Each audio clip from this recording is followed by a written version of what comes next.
Right, I've come out to a place that I like to visit every now and again. It's got a nice sized bench, actually a perfect sized bench. Now, today I'm going to show you how to cook breakfast, how to make oatmeal out of a log. And that log. I was going to use a different log, that one, but it just had so many branches and stuff sticking out of it. It was just wasn't going to cut up very well. So I marked this log to show you how to cut it up. Now, if you're making one of these stoves, there's a lot of ways of doing it. If you've got a chainsaw, you can just cut down through them. That's real easy. If you haven't got a chainsaw, you're going to need to split the wood. So what you want to do is split it into 4 like this. Once you've split it into 4, I have numbered them just so you can see, because it's important to be able to put these pieces back together. Once you've cut these into quarters, you're going to cut off the inside pieces, saving those pieces of wood like the inside pieces. And the reason you're going to do that is you can use those for getting the fire going. Typical Swedish torch. I'll show you how I make them. It's real easy. I'm going to mark this one up the same, just so you can see how I do it. I usually just put marks on it when I'm doing them, but for the purpose of this video, I will do it this way. And then we're going to cut the middle pieces off. These bits, we're going to cut these off right the way through the log when we're done. And I started to try and do it with that piece of wood there, but it had got so many splits in it, it just wasn't funny. So I should be able to split this one up pretty good.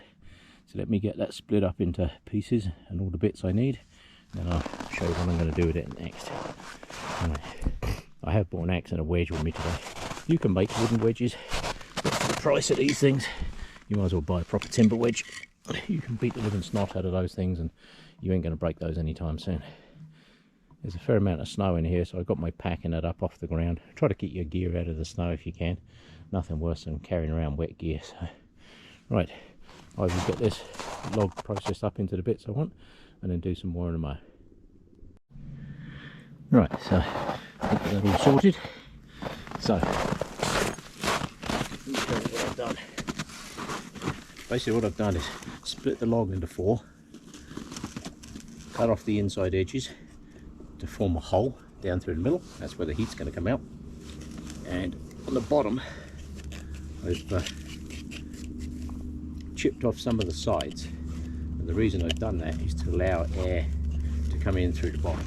Now I have this tied up with some elastic bands and a bit of cord, and people are going to say, well, yeah, you should use wire. Yeah, you can use wire, and I do have wire with me, but I find once you heat wire it tends to corrode, so that wire is actually quite important to have in my pack for many other things that I could use it for. And by the time this gets hot enough to burn through all of this lot, this fire will be well underway anyway, so not too worried about that. So it's just a little bit of cord on here. The knot that I use to tie it all together, the Canadian jam knot, you can just wrap it around it and just reef on it as tight as you want, and it just pulls in really tight. It doesn't matter because you don't have to undo it. Like I say, make sure you've got some gaps in the bottom for the air. Now you want to make sure this is seated on somewhere nice and flat, because once you heat this up on snow and ice like this, you're going to have problems if you don't. So you'll notice there's all these nice little chips. I got some more there that I can put in there. I am going to use my ever trusty cotton balls. So put a few bits of those in the bottom there first, just to give it a bit of something to sit on.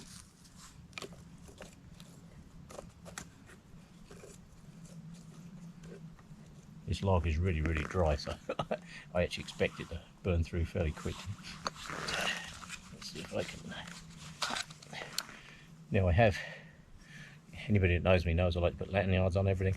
I drill the hole through the back of my knife here and put a lanyard on it, because I don't like losing things. When you're out in the middle of nowhere, you can't afford to lose things, so really don't want to do that.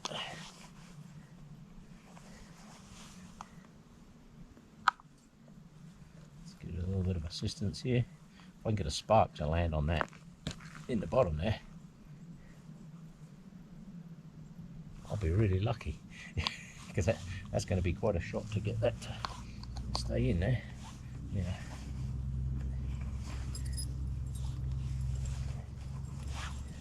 I do like these knives.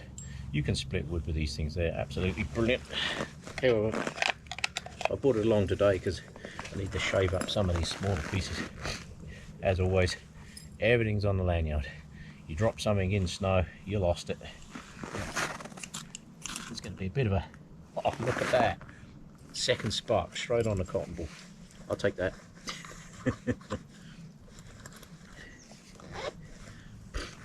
So I do have, this is the wood that came out the inside of there. This stuff is really punky. Yeah. You want the fire down in the bottom there as you go, but what I found before is if you try to light it in the bottom, unless you've got a decent sized hole in the bottom here, it's actually really tricky. So what I found works pretty good is put a bunch of wood in there, push it down 4 or 5 inches, whatever, and then start it from the top, because you can push that fire down a little bit. Once you get this burning, you can just use a stick to push it down in the hole a bit. In fact, that stick right there,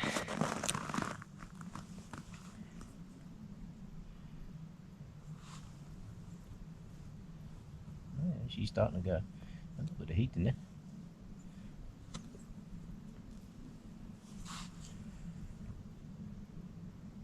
You don't want too much stuff in there to start with.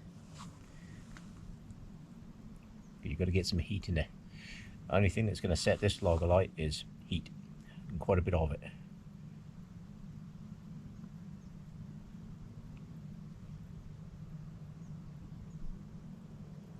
There we go, I think.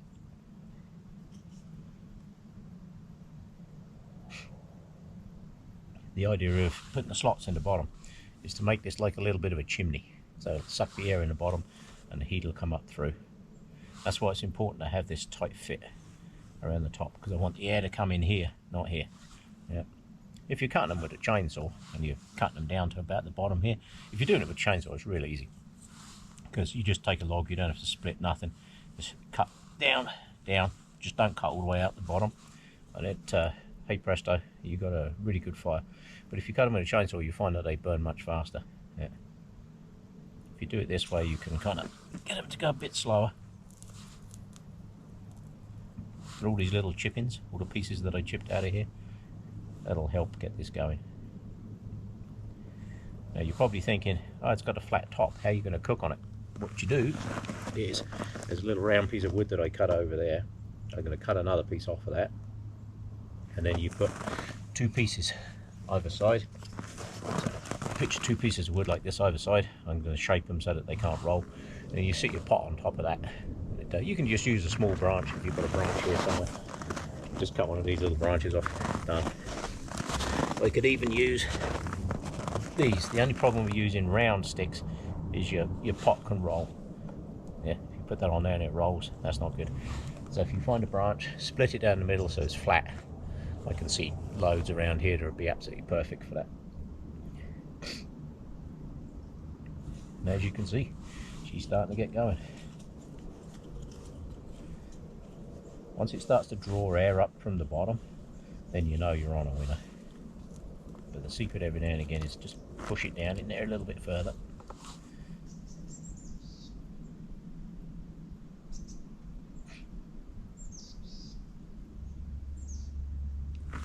That log will actually burn for some considerable time.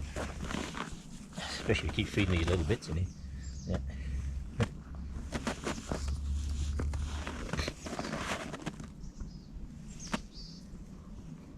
Try some of those out. Right.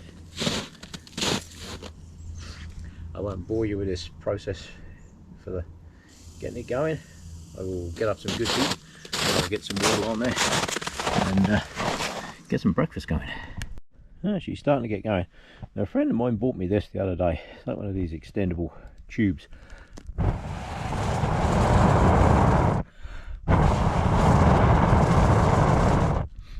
I have to say, That's an awful lot easier than getting your face down there and getting the face full of smoke, I can tell you. Let's chuck a couple more bits down in the bottom there. Yeah. Right, so I'm going to put too much in there. This is way too much. You don't normally put that much in, right? And I'm going to see if I can blow this back to life. What do you reckon?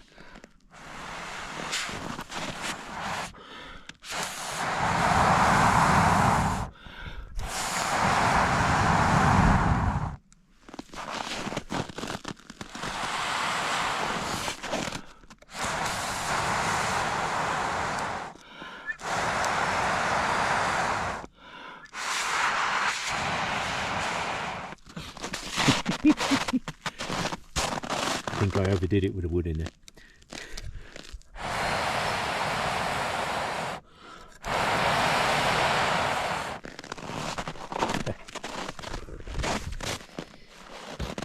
Yeah, I think I overdid it with that amount of wood.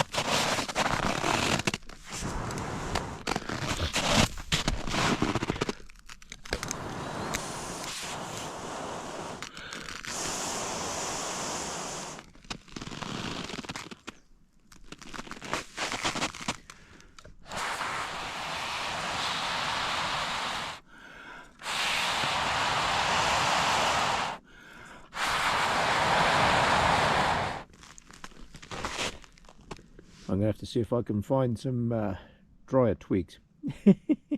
This log is actually pretty wet. Yeah, so let me find some drier twigs and I'll see if I can get that going again. Alright, starting to get a bit of heat in here now. Get some water boiling. Once I got some water boiled up, I can make breakfast. Yeah. Got a couple of small bits of wood on the top there, just give it an air gap. And that has been on there literally probably about 2 minutes. As you can see, that water's getting pretty good already.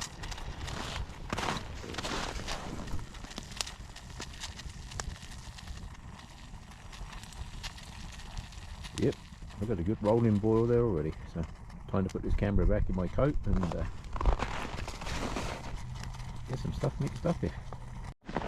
Okay. Breakfast is served.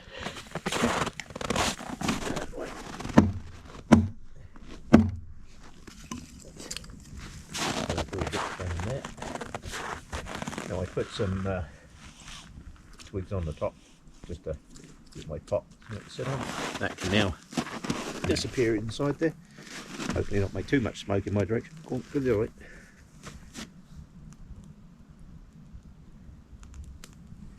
There you go, not too bad.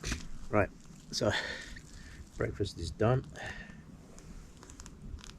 Woo, that's hot. Now I can just let that burn through. At this point, as you can see, the string is starting to burn through, but it doesn't matter because it's done its job.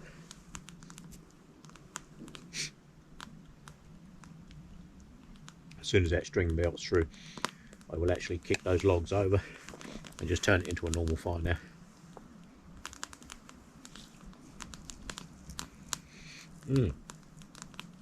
Well, I can tell you, on a cold morning, this is good.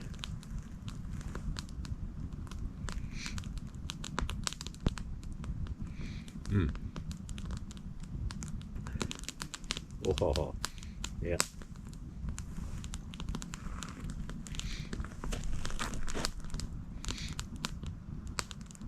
Yeah, once that string has melted through, I'll just move those around and I will make this into a proper fire.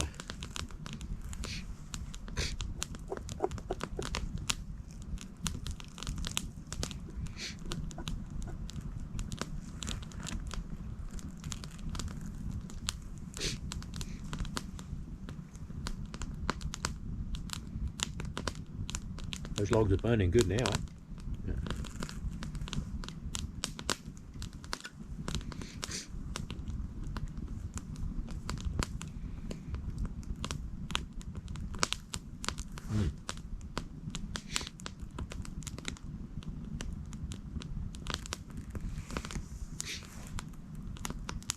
That has actually burnt out the entire back side of that log. I'll show you in a second.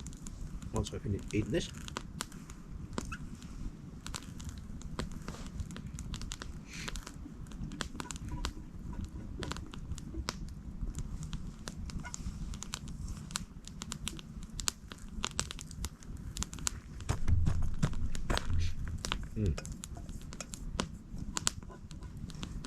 Well, I have to say,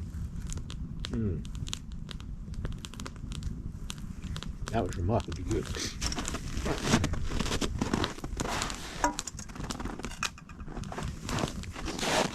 Let me show this log on the back here. It is currently about -8, -10, something like that. It started off as a little split in the back, an axe cut, and as you can see, it is now a large and burning hole. So we'll kick these logs over here in a second. I'll turn this into a normal fire just to burn this wood out.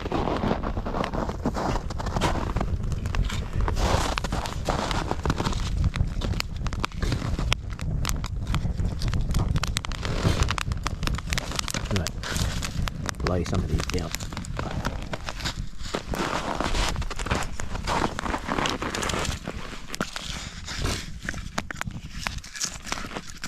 Right, I can turn this into a normal fire now. That just shows you how quickly that burns and how quickly that makes breakfast. Very nicely done. I will burn through these little pieces. I'm not going to add a huge amount of wood to this, because I don't want this to be a big fire.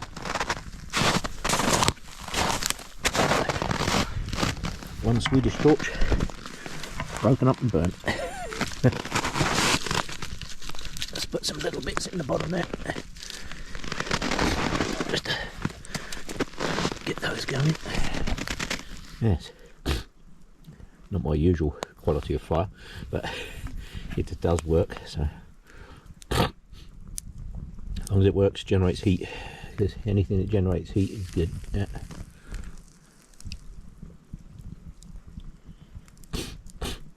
Right, I think that'll do for the moment. Need to tidy up some of this gear, clean up some of these pots and things. Burn through this last little bit of wood, and that will all be good. Perfect. Right, I'm just burning through these last little bit of logs here. But can't possibly have my feet up in front of a fire without a nice cup of tea. So there we go, nice cup of tea. Have to bring one with you. Oh, that is good. If that sun would just break that row of trees over there, that would be rather nice, but I don't think it's going to. I just tried to find some liquid water in here to wash up dishes and stuff in, but it's pretty much just thin ice, so not somewhere you want to be wandering around on that in the middle of nowhere. So I will leave the ice where it is, and I'll put this fire out with snow when I'm done. I got my pot, I can just keep filling it up with snow. These little bits of logs, they're so dry they will burn through very, very quickly. That little pink bit in there, that's all that's left of my string that tied it together. So actually worked very, very well. I should have made bigger air holes at the bottom, would have made it easier to get going, but I have to say my hands are actually shivering. You can probably see the camera moving. I don't have my gloves on, and it is very, very cold, which is why I'm holding on to my tea to keep warm. Yeah. Oh dear, oh yes, you can feel that as it goes down, I tell you. Yes, that's rather nice. Yeah. Oh yeah, you can feel that going all the way down to your feet. Come on, smoke, go the other way. It's because I'm sitting a bit close to the fire. Yeah. Creates a low pressure, and when the flames dry down, then all the smoke starts coming your way. Right. I am going to put my flask away, let that wood burn out, just the last little bits, and call that a day, I think. Excellent. And that's how you make breakfast oatmeal out of a log. Very simple.